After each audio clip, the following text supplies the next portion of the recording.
pemberdayaan. Salah. Kami di sini akan melakukan pendampingan sosial terhadap petani sayur yang menerima kartu tani di Desa Gobong, Kecamatan Belik, Kabupaten Pemalang. Sebelumnya, kami akan memperkenalkan kelompok kami yang beranggotakan saya sendiri Agim Abdullah Pasha dengan NIM 2017-104025. Saya Safarudin dengan NIM 2017104032. Saya Mila Kirani dengan NIM 2017104041. Saya Sulfaizin Hati dengan NIM 2017-104027. Kami berempat berangkat dari Purwokerto pada hari Jumat tanggal 9 Juni 2023 dan berkumpul di kampus UIN Sesu yang tercinta. Kami kemudian berangkat ke Pemalang jam 2 siang, tepatnya menuju ke salah satu rumah petani sayur yang menerima kartu tani di Desa Gombong, Kecamatan Belik, Kabupaten Pemalang.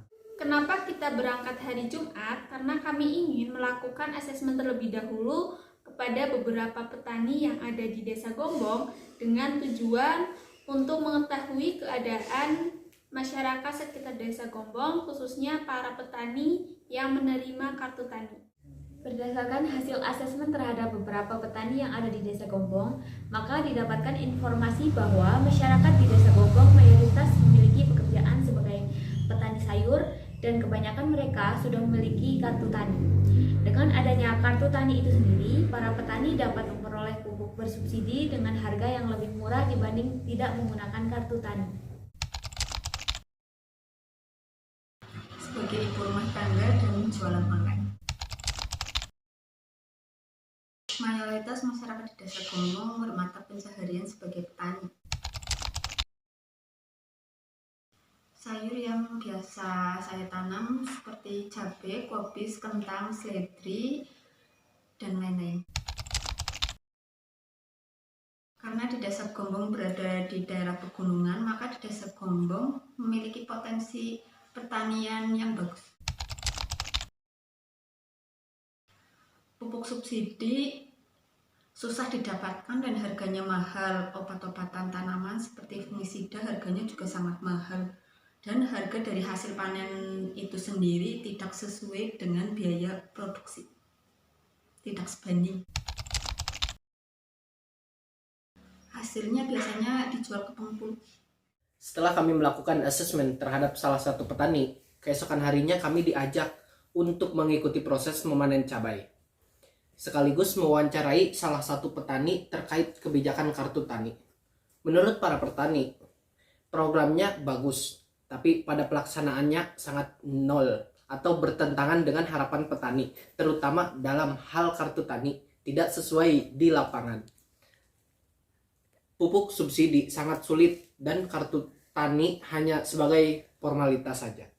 Harga seolah-olah dimainkan oleh para tengkulak, sehingga di Desa Gombong khususnya pupuk urea yang awalnya itu 150 per sak menjadi 300.000 per sak. Dan hal tersebut sangat sulit bagi petani dan pengembangan penghasilan petani. Programnya memang bagus, tapi pelaksanaan di lapangan sangat bertentangan dengan harapan petani, terutama di bidang kartu tani. Fakta yang jelas, adanya pupuk subsidi sangat sulit dan kartu tani hanya untuk formalitas. Harga seolah-olah dipermainkan oleh tengkulak, sehingga di Desa Gombong khususnya Kecamatan Belik pada umumnya yang namanya urea yang standar harga 150.000 per sak ini menjadi 300.000. Ini sangat sulit untuk petani awam yang notabene tani cabai, casim. Ini sangat sulit untuk pengembangan daripada penghasilan petani itu. Kemudian dari berbagai permasalahan mengenai kartu tani, para petani juga masih berharap akan program tersebut. Yaitu yang pertama, mereka berharap bahwa program tani semestinya ditinjau ulang, baik dari petugas maupun dari pemerintah itu sendiri. Kemudian produksi pupuk juga harus dimaksimalkan karena pupuk di Desa Gombong masih dibilang sulit untuk didapatkan. Kemudian harga pupuk kepada petani juga harus ditinjau dan diawasi oleh pemerintah, karena praktek di lapangannya program kartu tani tersebut tidak sesuai dengan harapan para petani. Selanjutnya, mereka juga berharap bahwa petugas bekerja sama dengan petani terkait sosialisasi tentang kartu tani, karena program kartu tani itu sendiri masih minim sosialisasi. Adanya program kartu tani oleh kebijakan Gubernur Jawa Tengah mohon ditinjau ulang. Produsen pupuk ini harus dimaksimalkan. Harga kepada petani atau konsumen harus juga ditinjau, diawasi oleh pemerintah juga. Sebab setelah prakteknya di lapangan tidak sesuai harapan daripada petani. Menurut salah satu narasumber yang kami temui, manfaat kartu tani ada, namun karena minimnya sosialisasi dari petugas sehingga petani yang memiliki kartu tani banyak yang belum diaktifkan. Yang kedua, penyalahgunaan yang semestinya digunakan untuk mengambil pupuk subsidi banyak yang malah digunakan untuk transaksi uang. Manfaat ada, cuman kebetulan karena minimnya sosialisasi dari petugas sehingga yang punya kartu tani tidak diaktifkan. Itu yang pertama. Yang kedua, disalahgunakan. Yang mestinya kartu tani untuk pengambilan pupuk subsidi kadang digunakan untuk transaksi keuangan. Selanjutnya, potensi. Di Desa Gombong memiliki potensi di bidang pertanian karena pertanian di Gombong merupakan pertanian hortikultura dan paling lama 3-4 bulan untuk masa panennya sehingga penghasilan petani sangat maksimal.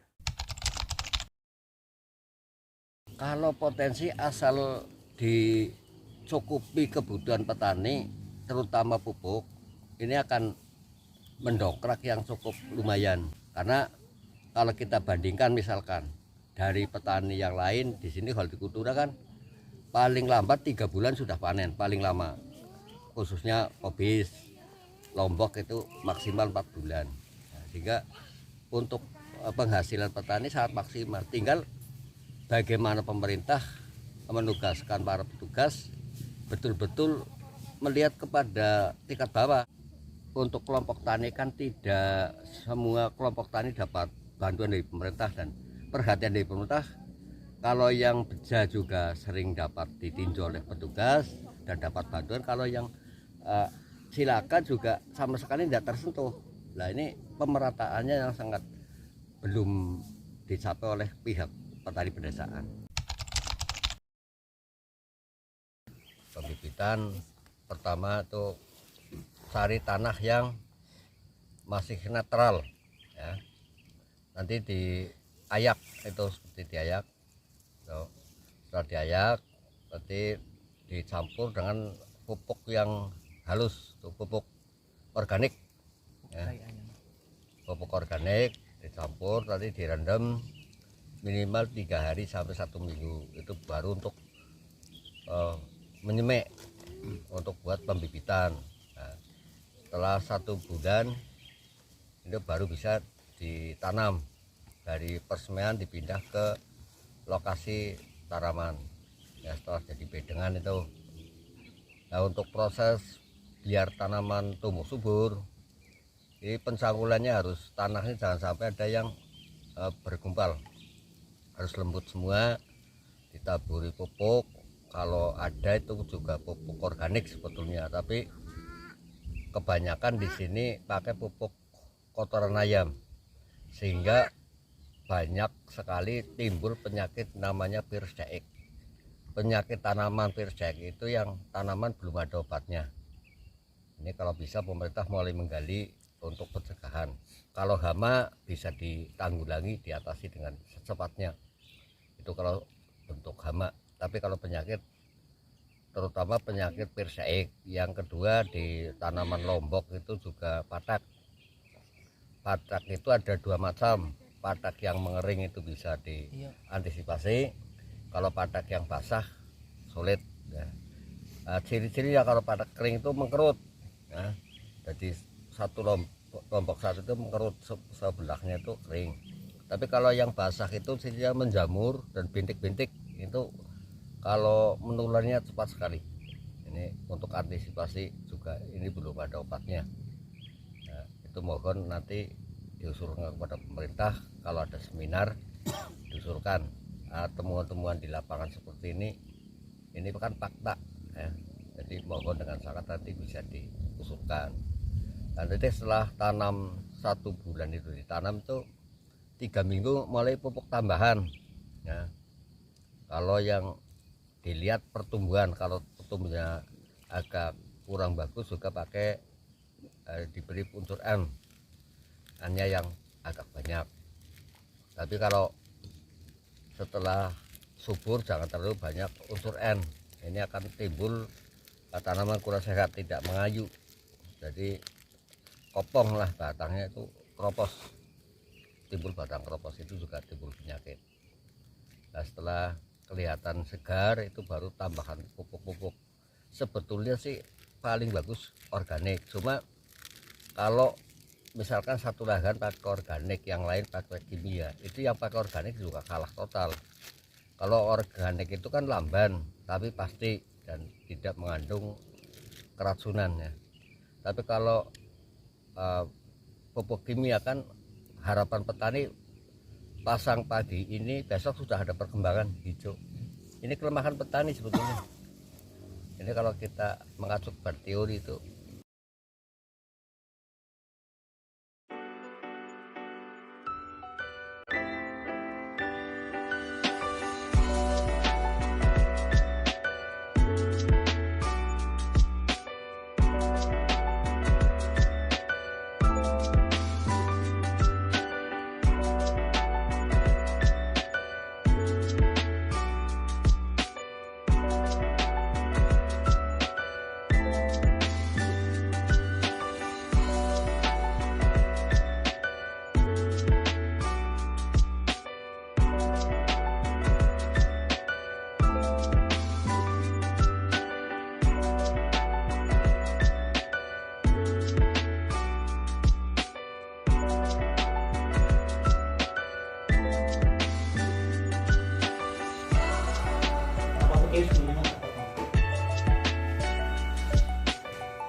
Assalamualaikum warahmatullahi wabarakatuh.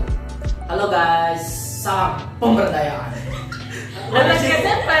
Oh, berarti enam bukan musik. Assalamualaikum warahmatullahi Terus halo wabarakatuh. guys sih bareng. Saya sendiri Agim Abdullah Fasyad dengan NIM 2017-104-025. Ya, saya Safarudin dengan NIM 2017-10-4032. Saya Jadinya gue sih ya.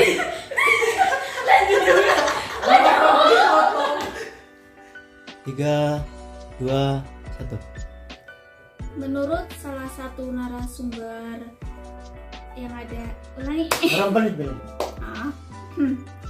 menurut salah satu narasumber apa? Sumber yang kita peroleh. kok yang peroleh sih yang kita wawancarai Yang dong. kita wawancarai. Yang kita temui. Iya, yang kita temui. Ya, apa? betul. 1, 2, 3. Selanjutnya adalah potensi. Di desa Gombong sendiri. Priwe sih, Kim? Iya, Valen. Ya. Bisa lanjut.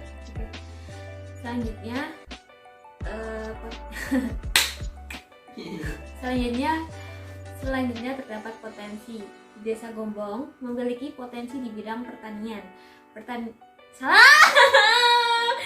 Ulang. 1, 2, 1, 2, 3. 3. Selanjutnya potensi. Di desa Gombong sendiri memiliki potensi di bidang pertanian. Karena desa Gombong memiliki pertanian. Kok priwe sih? Salah. Kok balik-balik sih? Karena pertanian di desa Gombong. Dan yang kedua, apabila disosialisasi.